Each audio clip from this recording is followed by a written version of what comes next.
Evangelio de Marcos. ¿Y saben qué? Hoy vamos a concluir el Evangelio de Marcos.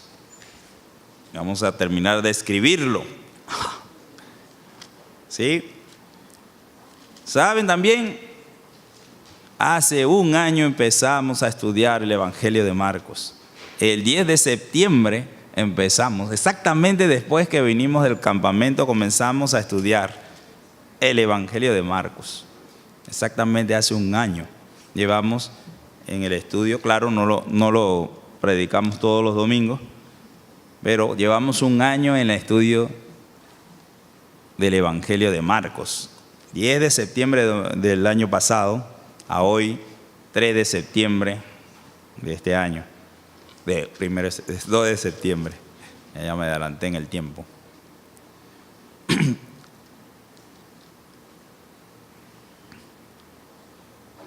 Así que hemos leído hoy ese evento especial que vivió el Señor Jesús. La semana pasada estábamos hablando del camino a la cruz, su preparación. Y luego de haber vivido 3 años de ministerio público, haciendo muchas señales, milagros, ayudando al pueblo, Él tomó a unos hombres, no solamente a los 12, tomó a muchos, que les llamó discípulos, y Él les entrenó a ellos para que se parecieran a Él, para que hicieran las cosas como Él las hacía. Así que ellos caminaron con Él 3 años viendo cómo Jesús se comportaba, cómo Jesús vivía, y ellos aprendieron a hacer lo mismo. También vemos que después de haber dado o tener un ministerio en el área de Galilea, Judea, regresa a Jerusalén después de 3 años. Al final de sus días, regresa a Jerusalén con la misión, con una misión: enfrentar a sus adversarios, los más temibles adversarios. Él no iba a Jerusalén por eso, porque él sabía que ahí estaban sus mayores adversarios. Y en una semana el Señor Jesucristo fue sacrificado. En una semana, solo fue a Jerusalén y en una semana fue sacrificado. Para sus discípulos es muy difícil, era muy difícil pensar siquiera que el Cristo iba a morir. Era muy difícil. ¿Recuerdan cuando vimos a Pedro diciéndole, no, eso ni que te acontezca ni nada de eso vas a hacer? Él estaba regañando al Señor Jesús diciéndole que eso no lo iba a hacer. Jesús le llamó la atención, le dijo, apártate de mí, porque esa no es la voluntad de Dios. El Señor Jesús puso su rostro firme y fue camino a Jerusalén, porque él sabía lo que tenía que hacer. Y a la vez, los discípulos tenían que aprender cómo vivir para Él, cómo vivir para su Señor. Y es muy diferente dar la vida en el campo de batalla. Da miedo también, pero es muy diferente dar la vida en el campo de batalla, en la euforia de la guerra. Dar la vida en una guerra, matando a otros y muriendo allí, peleando, que dar la vida como un cordero. Es totalmente diferente. Pero dar la vida como un cordero es la forma que Dios quiere, o es la forma en que Dios es agradado. Dar la vida como un cordero. El cordero depende totalmente de su pastor. Pensando en el animalito, ¿verdad? El corderito. ¿Y qué hace el corderito? Le sirve al pastor, le sirve de leche, le sirve de lana, le sirve de carne, ¿sí? Y a la final muere, ¿verdad? En manos de aquel. Así es la muerte que el Señor Jesús iba a enfrentar. Dios quiere que seamos así también, como corderos. Y así envió también a sus discípulos. En Lucas 10:3 menciona: id he aquí yo os envío como corderos en medio de lobos. Ese es el llamado que hace el Señor Jesús a sus discípulos para enviarlos. Él sabía que los estaba enviando a peligros, a dificultades. Pero no le dijo de otra manera, vayan así, vayan. Hoy debemos identificarnos más con Cristo en esta tarea de predicar sobre el reino de Dios. Y la única manera es hacerlo como corderos.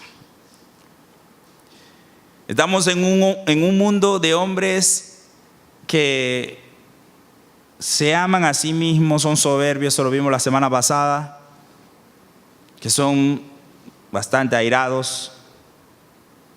Y no podemos pagarles a ellos con la misma moneda con que ellos nos pagan. Es necesario servirles y servirles con el amor con que Dios los amó a través de Cristo. Hay una escritura en el Antiguo Testamento cuando Dios llamaba a su profeta Ezequías.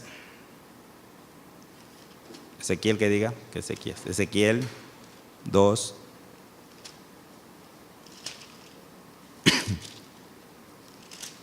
Ezequiel 2. Fue el llamamiento de Ezequiel. Vamos a leer del 3 al 6, dice así: y me dijo, hijo de hombre, yo te envío a los hijos de Israel, a gentes rebeldes que se rebelaron contra mí. Ellos y sus padres se han rebelado contra mí hasta este mismo día. Yo pues te envío a hijos de duro rostro y de empedernido corazón como piedra. Y les dirás, así ha dicho Jehová el Señor. ¿Acaso ellos escuchen? Pero si no escucharen, porque son una casa rebelde, siempre conocerán que hubo profeta entre ellos. Y tú, hijo de ellos, no les temas ni tengas miedo de sus palabras, aunque te hallas entre zarzas y espinos y moras con escorpiones. No tengas miedo de sus palabras, ni temas delante de ellos, porque son casa rebelde. Wow. Ezequiel 2, del 3 al 6. Wow. Duro ese llamado, ¿verdad? Porque le está diciendo lo que va. Como cordero te estoy enviando en medio de lobos. Como cordero. Le estaba enviando gente con rostro. No me hables. Así el Señor nos está enviando. Así que el mayor servicio o el mayor ejemplo de servicio lo vamos a encontrar en estos últimos versículos, en estos últimos capítulos de Marcos. El final del ministerio de Jesús en la tierra. Vamos a estar viendo 14, 15 y 16. Pero nosotros conocemos esta historia casi que perfectamente, uno que otros detalles. Tenemos más detalles en otros lados. Marcos es muy corto en dar detalles. Así que ustedes dirán, bueno, ¿y eso qué fue? ¿Qué pasó? Aquí no venía esto y venía lo otro. Pero no es el objetivo. Tenemos que buscar el objetivo de lo que quería, o el énfasis que Marcos quería darnos. Y el Señor Jesús estaba dándonos una muestra, porque Él estaba en esa oportunidad, Él estaba enseñándole a sus discípulos, a Pedro en especial y a sus discípulos, cómo comportarse. Leímos en la lectura, pues, Marcos 14 del 43, donde a Jesús lo arrestan. Y las características importantes que podemos resaltar allí es la preparación que Jesús tuvo antes de enfrentar eso. Y por eso salen las preguntas. ¿Cómo Jesús logra servir al hombre sin desatar su ira por sus malas obras? Una pregunta interesante. ¿Cómo Jesús se contiene siendo Dios, que con solo abrir su boca los consumía, pero Él se contiene y no los castiga. Y otra pregunta, ¿qué hizo Jesús para mantenerse enfocado en la voluntad del Padre? Y esas son las actitudes que vamos a tratar de descubrir.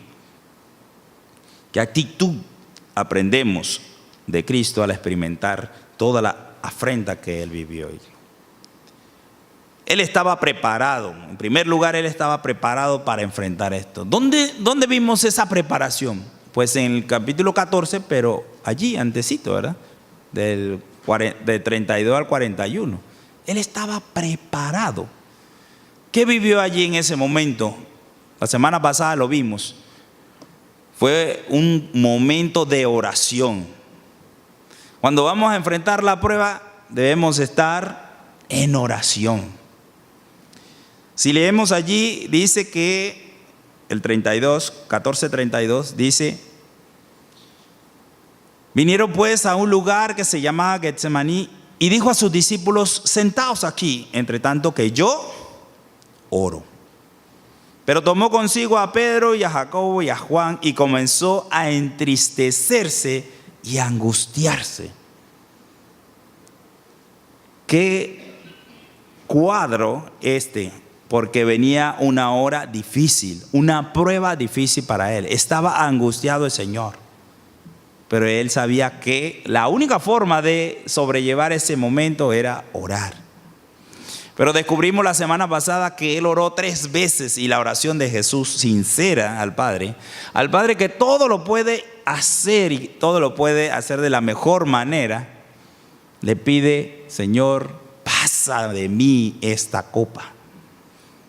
Difícil, ¿verdad? Difícil era lo que iba a sufrir él. Pero él le pide: Señor, pasa de mí esta copa. Que no enfrente yo este momento, pero Jesús, enfocado en la voluntad de Dios, le dice: pero no se haga mi voluntad sino la tuya. Y es una oración de 3 veces ir a pedir lo mismo. Pablo nos recuerda haciendo lo mismo, ¿verdad? 3 veces he pedido para que Dios me quite este aguijón de la carne. Y la respuesta del Señor, igual que para Jesús, fue: bástate mi gracia. Porque mi poder se perfecciona en tu debilidad. ¡Wow! Esa es la respuesta que recibió el Señor Jesús. Hay que enfrentarlo. Hay que enfrentarlo. Señor Jesús, al final, la 3ª vez, dijo: estoy listo. Ya, estoy listo. Y enfrentó un momento difícil, un momento donde tenía que ser de ejemplo a sus discípulos y a Pedro. Porque como venía Pedro y sus discípulos, no era Pedro el único que tenía espada. Según los otros evangelios, los otros también tenían. Aquí hay varias espadas. Pedro agarró la suya y me imagino que los otros tenían otras. Pero ¿quién vivía a la espada? ¿Quién vivía así con espada? Los sicarios. Había sicarios en el tiempo de Jesús. Ellos, los de sicarios, tenían espadas. Y ellos iban por ahí por el camino y mataban a la gente así, por la espalda. Claro, a políticos y a gente de los romanos. Pero eran sicarios. Eso eran los que vivían con la espada. Y estas personas estaban con la espada porque ellos tenían en su mente morir por Jesús con la espada, como en la guerra. Pedro tenía también esa confusión. Y Jesús tenía que darle ejemplo. El Rey de paz, el Rey de gloria, tenía que dar ejemplo a sus discípulos que esa no era la manera, sino en las fuerzas del Señor. Así que nosotros debemos llevar en nuestra situación hoy día, cuando estamos enfrentando afrenta, cuando estamos enfrentando problemas, debemos llevar todo, dice el Señor, todo afán en oración al Señor. Eso lo dice en Filipenses 4:6, que dice que por nada estemos afanosos, por nada debemos afanarnos. Ninguna situación de este mundo, ninguna situación, sea la que sea, una situación de sufrimiento, enfermedad, no debe afanarnos. Debemos llevarla en oración al Señor y Él traerá paz a nuestro corazón. Debemos mantener la mirada puesta en las cosas del reino. Jesucristo miró, la voluntad del Padre es la que se debe hacer, no la mía. Busquemos Colosenses 3. La voluntad del Padre, enfocados en el reino de Dios.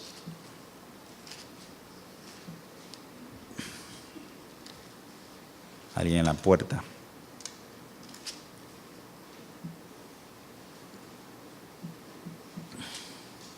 Colosenses 3, versículo 1 y 2 dice: si pues habéis resucitado con Cristo, buscad las cosas de arriba, donde está Cristo sentado a la diestra de Dios. Poned la mira en las cosas de arriba, no en las cosas de la tierra. Ese es nuestro propósito acá. No debemos enfocarnos en propósitos físicos o en nuestros propios propósitos, sino en las cosas de Dios. Jesucristo estableció eso cuando estaba orando: hágase tu voluntad. Y para nosotros debemos cumplir el ministerio de Cristo en el poder del Espíritu de Dios.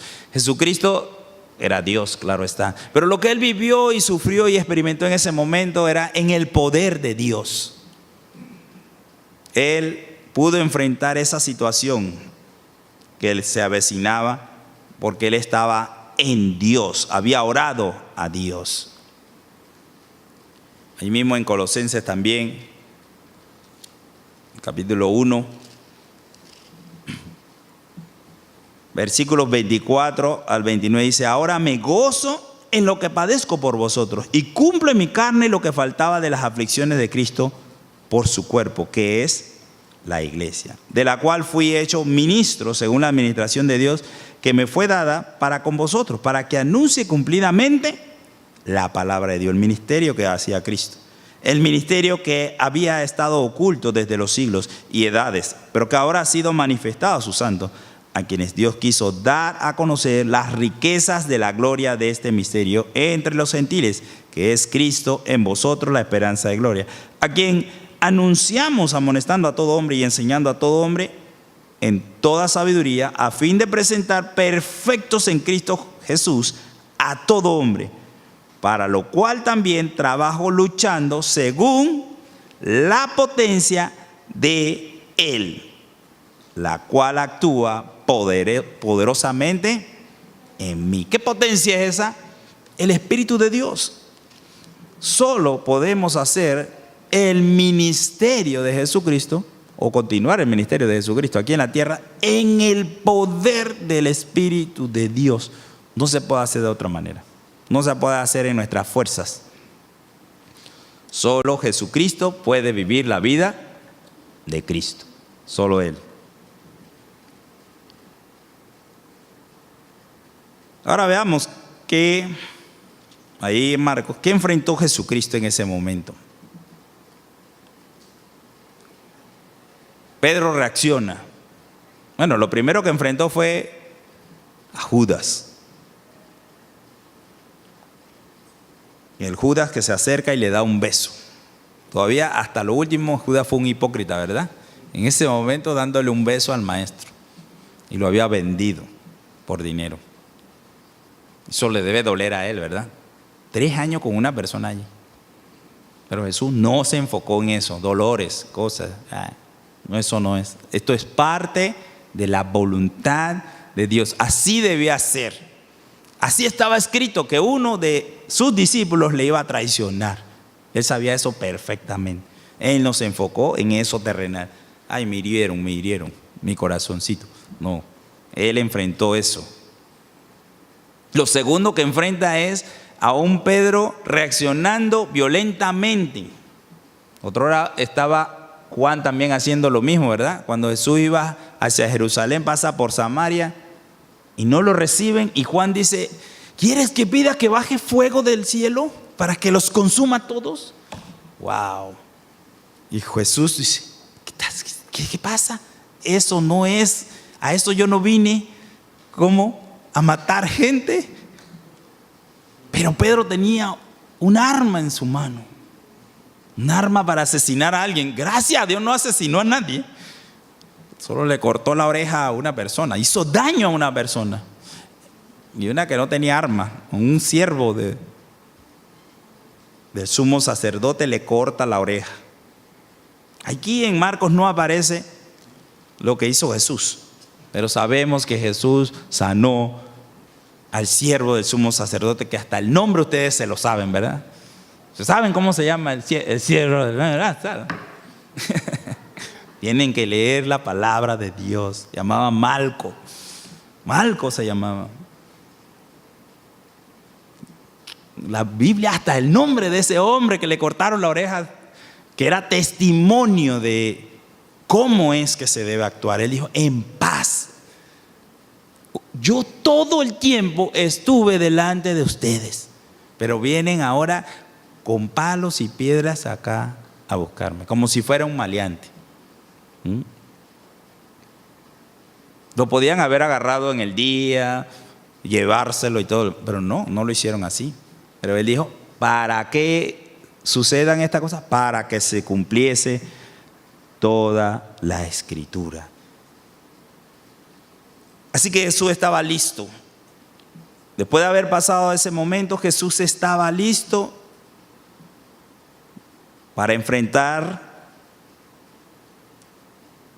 a los principales sacerdotes. Estaba listo para enfrentarlos y ser de ejemplo a ellos. A Pedro le enseñó, no es por la espada. Y los discípulos todos huyeron. Así como él también se los había dicho, todos se van a escandalizar de mí, todos van a huir. Y así mismo ocurrió. Todos huyeron. Pero Jesús sabía que era momentáneo, por eso él le dijo, después ustedes serán confirmados. Él les dio esperanza, a pesar de que le dijo que lo iban a abandonar en ese momento.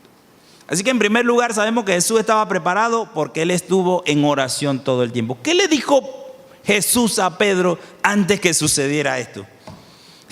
Ora Pedro, por favor, ora. 3 veces le dijo, por favor Pedro, ora. ¿Por qué? Porque a la verdad el espíritu está dispuesto, pero la carne es débil. Es débil. Es una verdad para nosotros. La carne es débil y por eso debemos estar en oración. Debemos velar, no estar dormidos, velar, estar despiertos y orando. Así debe estar la iglesia hoy día, velando, como en vigilia, velando, porque en cualquier momento viene su Señor. Debe estar haciendo lo que el Señor le ha pedido que haga. Así que después de esta escena, entonces entra un largo periodo, un largo pasaje, desde el 14:53 hasta el 15:15, donde Jesús enfrenta 3 juicios.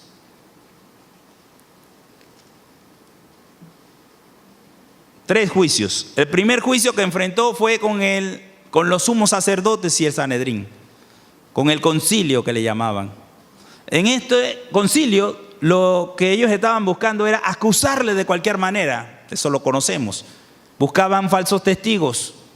Los testigos decían su versión, pero ninguna versión coincidía, así que no tenían sustento para acusarle de ninguna manera. Ya estaban frustrados toda la noche, reunidos ilegalmente, porque todo lo que habían hecho era ilegal, todo. Haber reunido el concilio de noche, haber juzgado a Jesús en un solo día, todo eso era ilegal, no se podía hacer así. Pero ellos lo hicieron porque su objetivo era encontrar a Jesús culpable y condenarlo a muerte.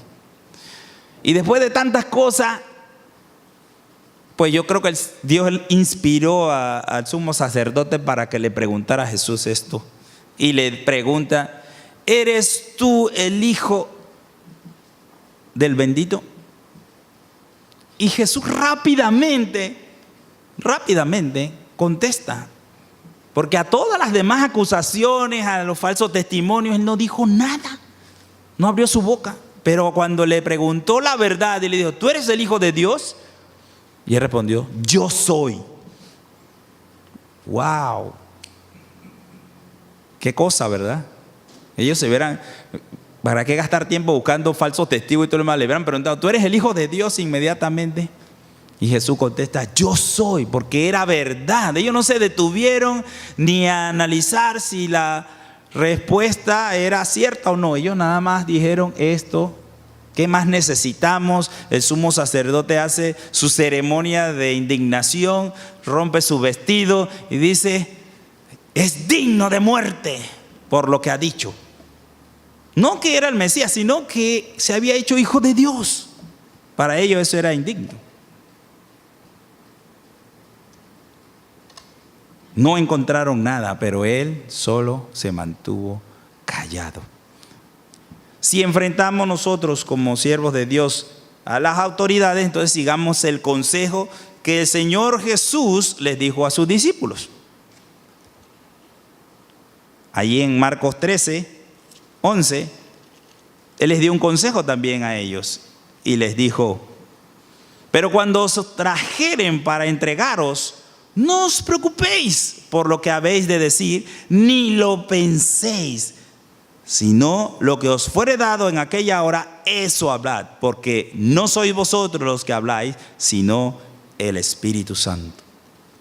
Y Jesús lo hizo exactamente así. Él no dijo nada, pero habló lo que tenía que hablar, la verdad. La verdad la habló. El segundo juicio que enfrentó fue el juicio ante Pilato. Fue llevado después de allí a Pilato.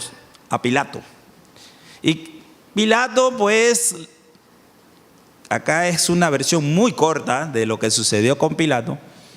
Pero lo único que él vio es que todas las acusaciones que traían los sumos sacerdotes y los escribas y todos los que estaban diciendo y los testigos y todo lo demás, Jesús no dijo nada.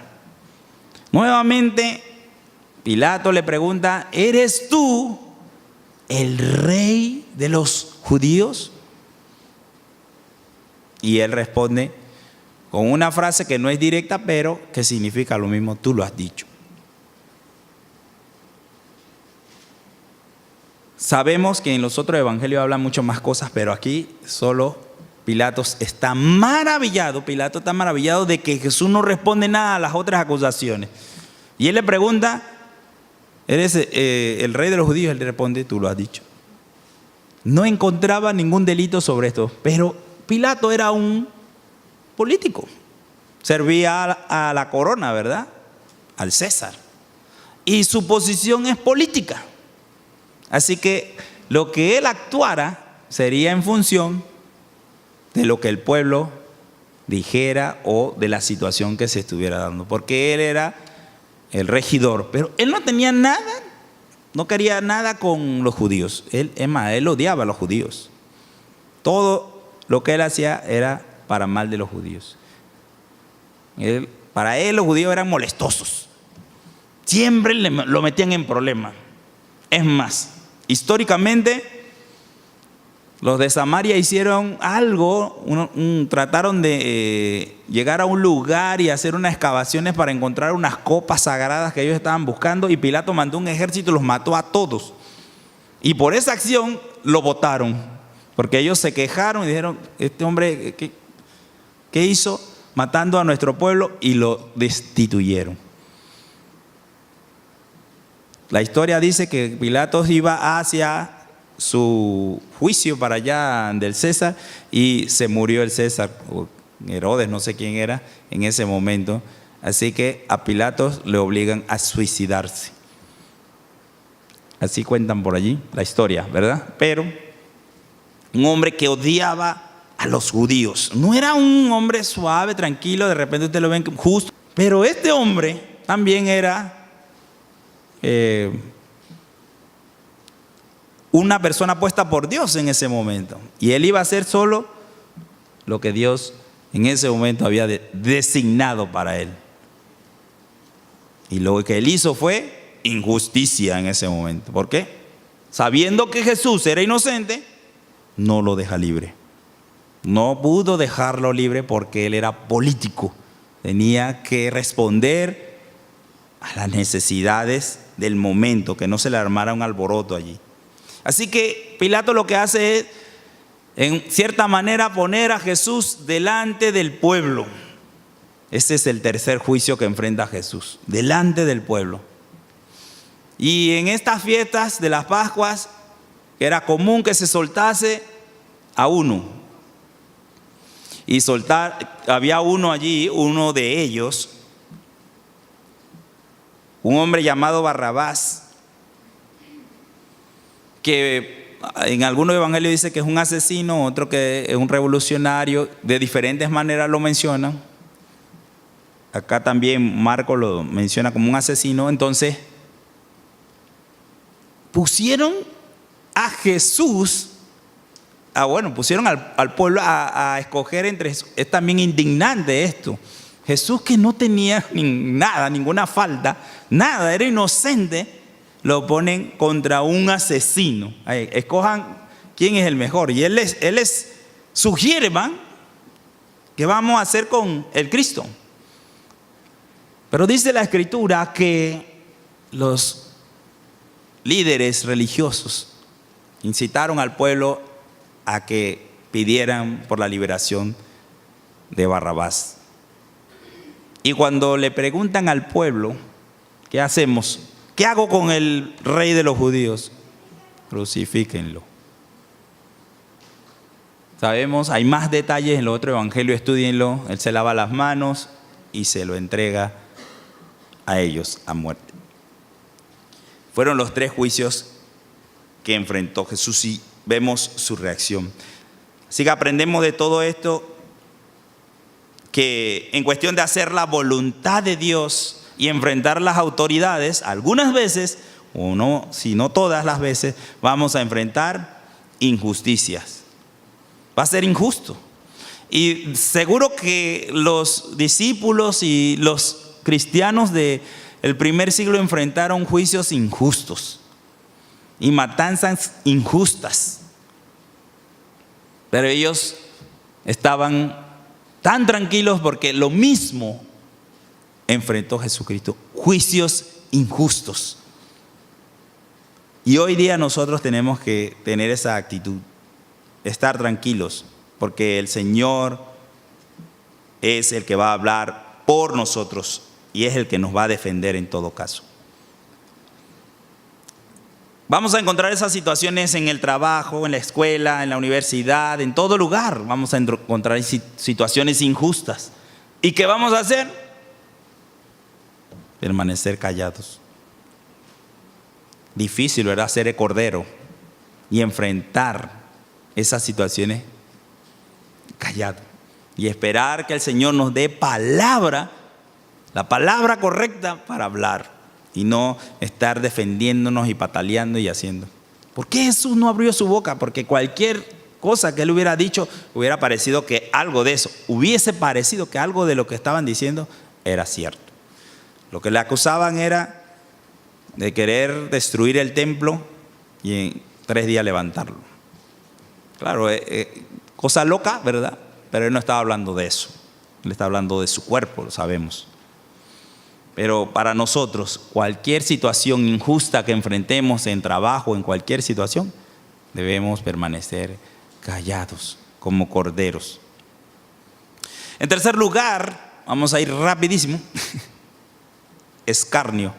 Enfrentó mucho escarnio. ¿Qué es escarnio? Burla. El Señor Jesucristo fue burlado de diferentes maneras. Solo voy a mencionársela, no traten de escribir. El escarnio en el Sanedrín, en el 1465. Le escupieron, lo taparon la cabeza y lo abofeteaban. Y le decían, profetiza, para ver quién te golpeó. Se burlaron de él. El escarnio de los soldados en el 15, 16 al 20. Ellos los vistieron de púrpura. Dice Marcos que los vistieron de unos vestidos de púrpura. Le pusieron la corona de espinas y se burlaban de él como si fuera un rey. Se arrodillaban y le hacían reverencia, pero burlándose de él. Le pegaron. Golpeaban la corona de espinas. El escarnio de los que pasaban, ya crucificado el Señor Jesucristo, iba un grupo de personas que pasaban por allí en el 15, 29 al 30, tomando la acusación. No sé de dónde habrán escuchado, me imagino que los bochinches iban corriendo por el camino y escucharon que ese hombre había dicho que iba a derrumbar el templo y lo iba a levantar en 3 días. Y ellos meneaban la cabeza. Dices que vas a hacer eso y no puedes bajarte de la cruz. Bájate si eres tan poderoso, pues. Si eres poderoso de destruir el templo y levantarlo. Jesús nunca dijo eso. Bájate de la cruz y sálvate a ti mismo. Burla. Todos son burlas. Son burlas. Se están burlando del Señor. Los mismos sacerdotes se burlaron de él. Se decían entre ellos, míralo, ahí está, y no puede hacer nada. Si eres el Hijo de Dios, bájate y vamos a creer en ti. Sálvete a ti mismo, salvó a otros. ¿Por qué no puedes salvarse a sí mismo? Y aún el escarnio de los que le crucificaron, los que estaban crucificados junto a él, los ladrones que estaban con él, también le injuriaron y le dijeron lo mismo. Bájate de allí y bájanos. ¿Por qué Jesús permaneció allí, pegado a la cruz? Tengo muchos versículos allí, ¿verdad? Pero vamos a leer. ¿Qué estaba pensando Jesús en ese momento? Salmo 22. Salmo profético de los pensamientos de Jesús. En ese momento de dolor, de sufrimiento. Dice, Dios mío, ¿por qué me has desamparado? ¿Por qué estás tan lejos de mi salvación y de las palabras de mi clamor? Dios mío, clamo de día y no respondes, y de noche y no hay para mí reposo. Pero tú eres santo, tú que habitas entre las alabanzas de Israel. En ti esperaron nuestros padres, esperaron y tú los libraste. Clamaron a ti y fueron librados. Confiaron en ti y no fueron avergonzados. Mas yo soy gusano y no hombre, oprobio de los hombres y despreciado del pueblo. Todos los que me ven me escarnecen, estiran la boca, menean la cabeza diciendo, se encomendó a Jehová, líbrele él, sálvele, pues que en él se complacía. Pero tú eres el que me sacó del vientre, el que me hizo estar confiado desde que estaba en los pechos de mi madre. Sobre ti fui echado desde antes de nacer. Desde el vientre de mi madre, tú eres mi Dios. No te alejes de mí, porque la angustia está cerca, porque no hay quien ayude.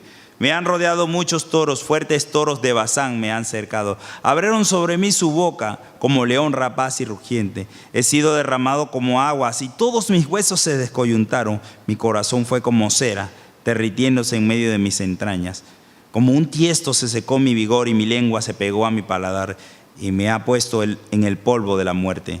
Porque perros me han rodeado, me ha cercado cuadrilla de malignos, horadaron mis manos y mis pies. Contar puedo todos mis huesos, entre tanto ellos me miran y me observan. Repartieron entre sí mis vestidos y sobre mi ropa echaron suertes. ¿Qué estaba pensando el Señor Jesús en ese momento? Que estaba pegado allí a la cruz. Que Dios era su fortaleza. Que Él podía confiar en ese Dios vivo que no iba a permitir que Él fuera avergonzado. Se pueden burlar de Jesús, se pueden burlar de ti. ¿Sí? Se pueden burlar de nosotros, pero nosotros confiamos en nuestro Señor que no vamos a ser avergonzados. Miren la diferencia. Se pueden burlar, pero no vamos a ser avergonzados. No vamos a ser avergonzados. Quizá aquí en esta tierra sufriremos todo, pero no vamos a ser avergonzados. Porque nuestro galardón está en los cielos. No necesitamos galardones de hombres, ni premios en esta tierra. Él sufrió todo el oprobio, todo.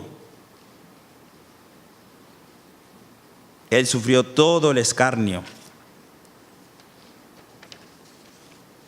Y hay una clave en Hebreos 12 de por qué Él estuvo allí, permaneció allí, no se bajó de la cruz, por qué no le hizo caso a ninguno de ellos, porque tenía que cumplir para lo cual Él había sido sacrificado. Hebreos 12,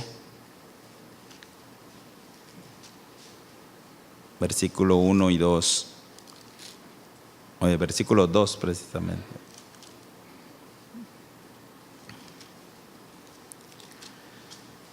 Dice el versículo 2, Hebreos 12, puestos los ojos en Jesús, el autor y consumador de la fe, el cual por el gozo puesto delante de Él sufrió la cruz, menospreciando el oprobio, y se sentó a la diestra del trono de Dios. ¿Qué vio Dios? ¿Qué vio Jesús para mantenerse allí en esa cruz? Vio el gozo de servir a los hombres. Eso que dijo en Marcos 10:45, Él lo vio, se gozó.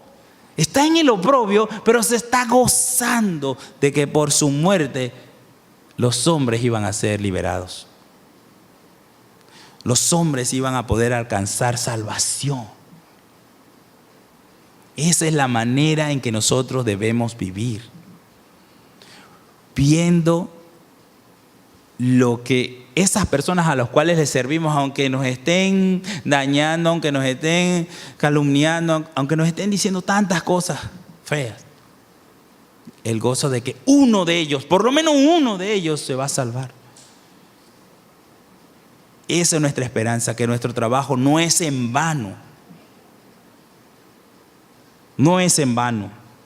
Bienaventurados sois cuando os vituperen por causa de mi nombre, porque allá recibirás la corona. Por último están los 3 eventos, o los eventos seguidos: la sepultura del Señor Jesucristo, su gloriosa resurrección, claro, y la gran comisión que nos establece. De allí solo podemos extraer a un hombre, José de Arimatea. Era de ellos, del concilio. Quizás ahí en el concilio estaba y decía qué podía decir. Si se oponía a lo que ya habían determinado hacer, ¿qué les iba a pasar? Pero este hombre toma fuerzas y ya no le importa qué dirán, y va y pide el cuerpo del Señor Jesús a Pilato.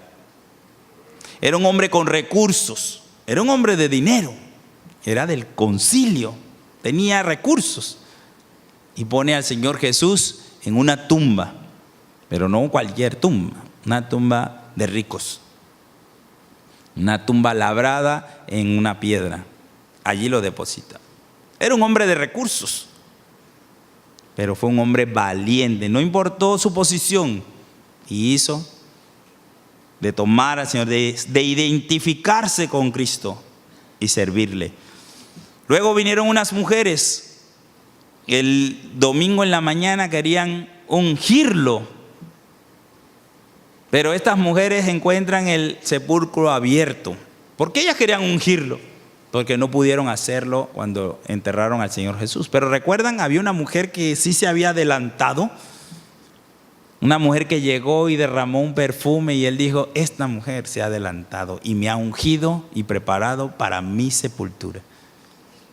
Así que el Señor Jesús fue servido también y ungido. Estas mujeres encontraron la tumba abierta y se les aparece un ángel. El ángel les dice que el Señor está vivo y que les avisen a los discípulos, pero ellas del miedo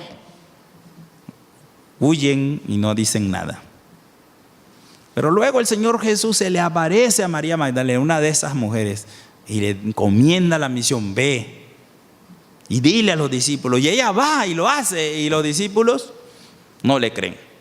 Marcos está haciendo énfasis en esto. Y dice, y otros dos, los del camino, ¿se acuerdan? Los del camino, también se encontraron a Jesús. Van a donde los discípulos y le dicen, Jesús ha resucitado. Y le dijeron, no le creen.